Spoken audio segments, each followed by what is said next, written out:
Hi అండి, welcome to my channel. నేను మీ తెలుగు అమ్మాయి సీత. సో మనం ఈరోజు చేసుకుంటున్న సరికొత్త వంట వంకాయ ఫ్రై. ఆల్రెడీ అందరికీ తెలుసులేండి. సో నేను నా స్టైల్లో చేస్తున్నాను. మీరు కూడా ఒకసారి ఇలా ట్రై చేయండి. చాలా అంటే చాలా బాగుంటుంది. వంకాయ వెల్లిపాయ కారం వేసి అయితే చేస్తాను. సో ముందుగా దీనికి కావాల్సిన ఇంగ్రీడియంట్స్: మంచి వంకాయలు అయితే ఒక 1/2 kg అయితే తీసుకోండి. ఇవి స్పెషల్గా మా ఊళ్ళో చాలా తక్కువ దొరకడం. ఇవి దొరికినప్పుడే మేము తెచ్చుకొని చేసుకుంటాం. సో ఇవి ఇలా పొడవుగా కట్ చేసుకొని నీళ్ళల్లో కొంచెం సాల్ట్ అయితే వేసుకోండి, లేకపోతే వంకాయలు కర్నెక్కి నల్లగా చేదు వస్తాయి. సో సరిపడా ఆయిల్, అలాగే ఉద్దిబ్యాలు, శనగబ్యాలు, జీలకర్ర, ఆవాలు, కరివేపాకు, ఎల్లిపాయలు, పసుపు, కారం, ఉప్పు. వీటికి చాలా సింపుల్ అంటే చాలా సింపుల్ అండి. తక్కువ ఇంగ్రీడియంట్స్తో చాలా టేస్టీగా చేసుకోవచ్చు. ఫస్ట్ అయితే ప్యాన్ పెట్టుకొని వెలిగించేసుకొని ఆయిల్ చాలా తక్కువ పడుతుంది, కొంచెం చూసి అయితే వేసుకోండి. ఒక 2-3 టేబుల్ స్పూన్స్ అయితే వేసుకోండి. ఆయిల్ బాగా హీట్ అవ్వాలి.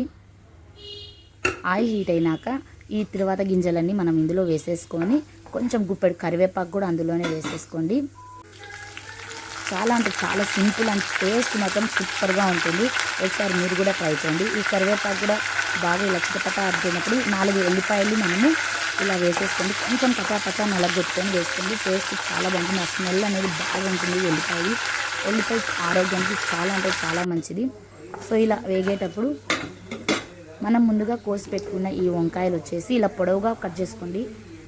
చాలా ఎక్కువ టైం కూడా పట్టదండి, చాలా తక్కువ టైంలో సింపుల్గా అయిపోయే రెసిపీ అన్నమాట. సో ఈ వంకాయలన్నీ అందులో మనం వేసేసుకొని చిటికెడు పసుపు అయితే వేసేసుకుందాం ఫస్ట్. ఎందుకంటే ఆల్రెడీ మనం నీళ్ళలో ఉప్పు వేసాం కాబట్టి వంకాయలు చాలాసేపు ఉన్నాయి కాబట్టి ఉప్పు ఇప్పుడే వేయద్దు, కొంచెం సేపు తర్వాత తక్కువ మోతాదులో చూసి వేసుకుందాం. ఈ వంకాయలకి ఎక్కువ ఉప్పు వేస్తే చాలా సాల్ట్ అయిపోతుంది. సో ఇలా పసుపు అంతా వేసేసినాక ఇప్పుడు ఒక 2-3 మినిట్స్ మనమైతే దాని మీద ప్లేట్ అయితే పెట్టేసుకుందాం. వంకాయలు కొంచెం మెత్తబడాలా, ఉడకాలా. సో ఇప్పుడు మనం ప్లేట్ తీసేసి కొంచెం చూసుగా చాలా అంటే చాలా కొంచెం సాల్ట్ అయితే వేసాను. ఎందుకంటే మనం ఎల్లిపాయ కారం చేసుకుంటాం కాబట్టి ఆ ఎల్లిపాయ కారంలో కూడా సాల్ట్ వేస్తాము, అందుకని కొంచెం వేసాను. ఇప్పుడైతే ప్లేట్ పెట్టేసుకున్నాము. ఇవి ఒక 3-4 మినిట్స్ వరకు చాలా బాగా మగ్గాల. తర్వాత మనం ప్లేట్ తీసేసినాక ఇంకా మనం ప్లేట్ పెట్టుకోవాల్సిన అవసరం లేదు. చూసారు కదా ఎంత మెత్తగా అయిపోయాయో. ఇప్పుడు కొంచెం బాగా ఫ్రై అయితే చేస్తున్నాం. అంతలోకి ఇది ఫ్రై అయ్యే లోపల మనం ఎల్లిపాయ కారం అయితే ఎలా చేస్తున్నామో చూసేద్దాం, ఓకేనా. సో అవైతే బాగా వేగుతూ ఉన్నాయి. ఇప్పుడు వచ్చేసి మనం మీ స్పైసీ తినేదాన్ని బట్టి కారం తీసుకొని, నేనైతే ఒక 3 టేబుల్ స్పూన్ అయితే కారం తీసుకున్నాను. సో మీరు స్పైసీ ఎక్కువ తింటాననుకుంటే ఇంకొంచెం ఎక్కువ వేసుకోండి, తక్కువ తింటామనుకుంటే తక్కువ వేసుకోండి. సో కారం అయితే వేసేసుకున్నాను. 3 టేబుల్ స్పూన్ కారం వేసుకొని రుచికి సరిపడా కొంచెం సాల్ట్ వేసుకోండి. ఆల్రెడీ వేసుకున్నాం కాబట్టి నేను కొంచెమే వేసాను. అలాగే ఎల్లిపాయలు ఒక 4-5 ఎల్లిపాయలు వేసేసుకొని బాగా దంచుకొని కచ్చాపచ్చా దంచుకోవాలి చాలు. అలా దంచుకున్నాక ఇప్పుడు మనం అది వేగుతూ ఉంది కదా వంకాయ, సో మెత్తగా అయిపోయింది చూసారు కదా. ఇప్పుడు ఇలా మెత్తగా వేగినాక మనం ఈ ఎల్లిపాయ కారాన్ని అందులో అయితే వేసేసుకున్నాం.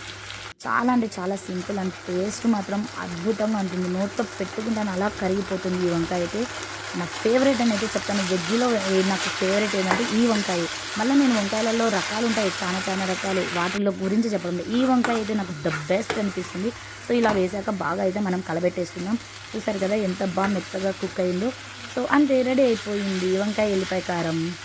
ఈ వంకాయ ఫ్రై టమాటా పప్పులోకి అయితే సూపర్ కాంబినేషన్. చాలా అంటే చాలా బాగుంటుంది. ఒకసారి మీరు కూడా ట్రై చేయండి. మీకు కనుక మన వీడియో నచ్చినట్లయితే ముందుగా మన ఛానల్ని సబ్స్క్రైబ్ చేసుకోండి, లైక్ చేయండి, షేర్ చేయండి, కామెంట్ చేయండి. ఎలా వచ్చిందో మీరు కూడా తప్పకుండా ట్రై చేయండి, ఓకేనా. And bye.